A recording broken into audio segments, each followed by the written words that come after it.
Welcome to the Bulldogs Coaches Show, featuring Howe Athletic Director and Head Coach Zack Hudson. The Coaches Show is brought to you by Joe Brown for Grayson County District Attorney. Coach, last week, 77 points versus Tom Bean, a school record. That's one of those things that gives the kids a lot of confidence, I would think. Yeah, it does. We don't kind of look at the bottom end before you look at the top end of that. And, we take pride in putting up goose eggs on the board. And, 77 points is always nice, of course. But, we're not designed to do that. It was one of those games that just kind of got a little bit out of hand. And, it's nice to be able to turn around and relax a little bit in the fourth quarter. And some kids played some positions they haven't played in a while and get them some reps at that. But, I was proud of the kids hanging in there for the entire four quarters and not letting them score because they still had some weapons and they're still able to score. And so, I wanted to make sure we were looking at that bottom end number and concentrating on that because the top end number was kind of taking care of itself.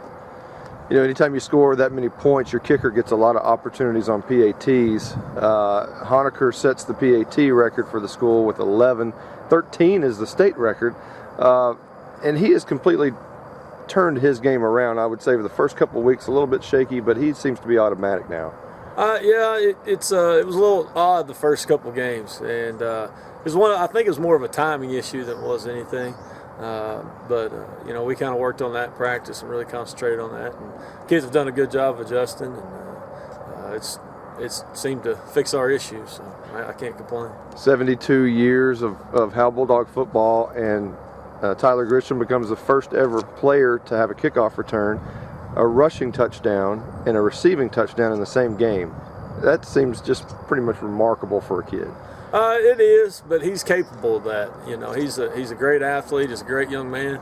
We're every Friday night we're pretty proud of him, and he plays both. He's one of the only kids. Him and Taryn Hartsfield are one of the only kids that really go both ways a whole lot, and so he's tired. He plays an entire game of special teams, everything. So he's been used to that. He's played and started for us since he was a freshman.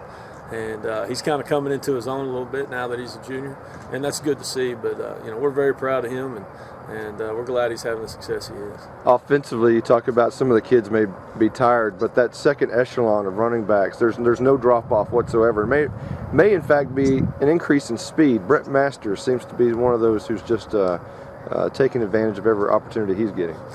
Well, we run some different plays with him, so it looks a little different from the bleachers.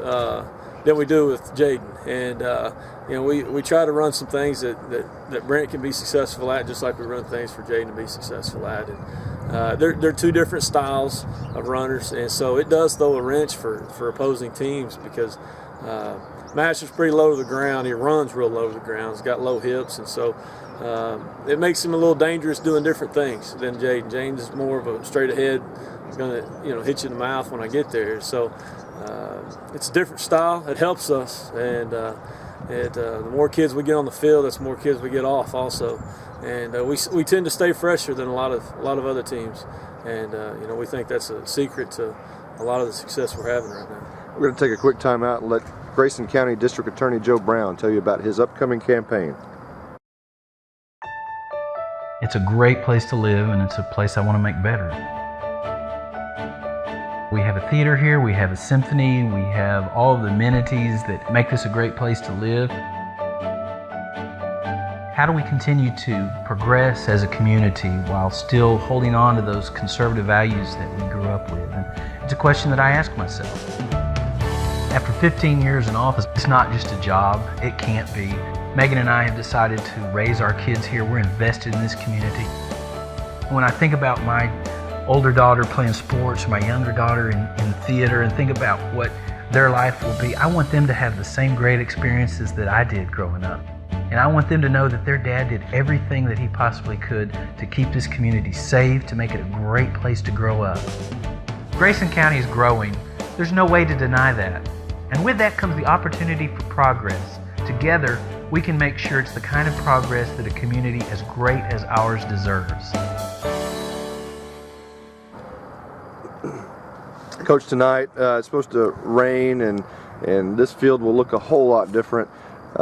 Talk about the factors of rain and how that can play in a game. Well, the biggest factor is special teams. The snap, the hold, a long snap on a punt, the kickoff, the ball's going to hit and die, things like that are very different. We both run two similar styles of offense. It's two different offenses, but they're more downhill in your face kind of offenses. So I don't think it's going to affect other than the passing game, which neither one of us have a big role in. So it's one of those games that's more going to affect the special teams, I think. And we have to concentrate on the snaps, and you can predict every time there's a bad rain that each team's going to have 2 fumbles. And so, we got to limit that. We got to focus in on that. We've practiced it yesterday, and with a wet ball and things like that. So, we have to make sure we hang on the ball and really focus every time that ball's snapped on offense and take care of it there, so the other part can take care of itself. You talked about S&S doing kind of the same thing you do. They do run a 3-back set, do run the football. They may throw it 5 times instead of 2. Talk about that, and does that help knowing what you're up against? Some kind of similarity there? Not really. I mean, our kids really don't see it that often. Our defense doesn't. We don't. We go against each other in a different style in practice. So they tend to understand, where to fit a lot better than they do out in space, because our kids fit better, inside than they do in space. But defensively, they run the veer, and it's triple option. And so, we have to be on our game. We have to be on assignment football. It's a very dangerous offense in high school, just like the slot T is, because everybody has to play assignment football, and it's hard for high school kids. And so, we have to be on our game, and I think our kids had a great week of practice, and they really focused in. They know what's on the line, and there's a lot on the line. The next 3 weeks, there's a huge amount. There's all kinds of implications. So we're ready to go. S&S seemed ready to go last week when they knocked off Leonard. A big surprise around Grayson County. Are they peaking at the right time? Are they the 2014 Howe Bulldogs? You could almost say that. They are playing very good football right now. They got some kids back from injuries that they didn't have earlier in the season, so some of those scores are a little skewed due to the fact of the kids they had. So, they're coming on strong. They're figuring out. They have a new head coach. He's doing a great job, and I think the kids are finally catching on to what he's trying to do with his offense, and because it is a lot different than what they did before. So I think they're catching on. They're buying in, and so we just got to stand up to them and play our game and not get out of our game just because of what they're doing. This has been the Bulldogs Coaches Show featuring Howe Athletic Director and Head Coach Zack Hudson. The Coaches Show is brought to you by Joe Brown for Grayson County District Attorney.